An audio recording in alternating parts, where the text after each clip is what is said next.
Hello everyone, আজকে হচ্ছে alphabetical অ্যাক্টিভিটির part 2 আর আজকের লেটার হচ্ছে বি আর বি ফর বেকিং। বেকিং করার জন্য আমি স্পেশাল গেস্ট এনেছি যার নাম হচ্ছে তিস্তা বোস আর ও হচ্ছে আমার বোন। এত কষ্ট করে দুটো ক্যাপ বানিয়েছে ও এই ভিডিওটার জন্য স্পেশালি। তো কী করে নিতে হবে তোমাদেরকে? Like, share and subscribe. আর চলো ভিডিওটা শুরু করা যাক। লেটস মেক ওরিও কেক, যার রেসিপি অলরেডি স্ক্রিনে শো করছে। এই সবগুলোকে মিক্স করে একটা পাত্রর মধ্যে দিয়ে দিতে হবে। আর আমি এখানে বাটার ইউজ করেছি যাতে বেরিয়ে আসে, বাট এটা ভালো মতো কাজ করেনি।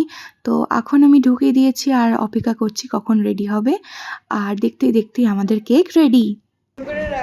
কেকটা কেটে গেছে, তো আমরা এমনি ভাবে এখন খেতে যাব। Happy birthday. ও এখানে কেক কাটবে বলে বায়না করছিল, তো ওকে এখানে কেক কাটতে দিয়েছি। আর ওর মতো ভুল তোমরা করো না, গরম কেকটাকে মুখে ঢুকিয়ে নিয়েছে। আর এরকম ভিডিও আবার আসবে রবিবার, তো সাবস্ক্রাইব করে নাও। ততক্ষণের জন্য টাটা। আর আমরা এই কেকটা ফিনিশ করি।